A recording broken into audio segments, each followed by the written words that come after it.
La ciutat de Barcelona ha engegat 36 operacions mediambientals que per la seva qualitat han estat seleccionats pel programa operatiu Cohesió FEDER 2007-2013, amb càrrec al Fons Europeu de Cohesió.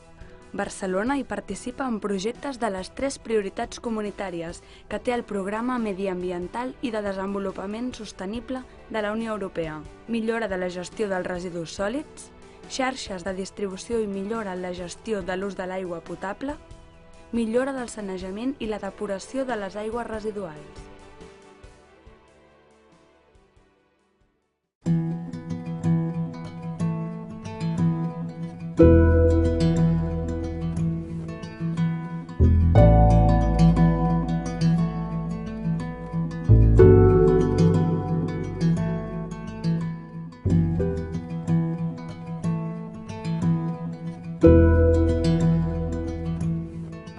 Estem al dipòsit de regulació d'aigües pluvials i residuals del carrer Comte d'Urgell, situat a la calçada entre els carrers Mallorca i València.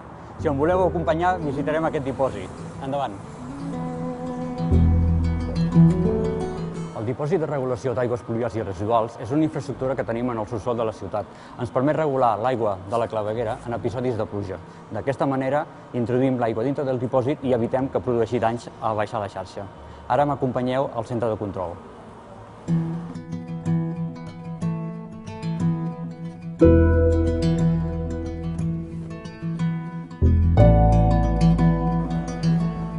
En el centre de control local del dipòsit podem controlar la posició de la comporta d'entrada i de sortida, el sistema de bombament, el sistema automatitzat de neteja del dipòsit i el dipòsit d'aigües freàtiques.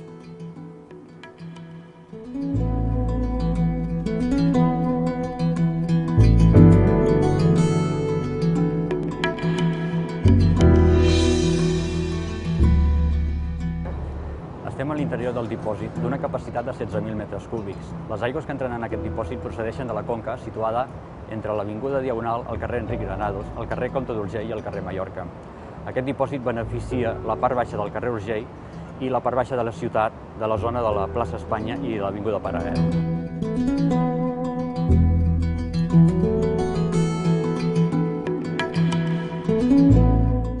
Gràcies a la construcció d'aquests dipòsits, Barcelona està aconseguint reduir els riscos d'inundació dels carrers de la ciutat.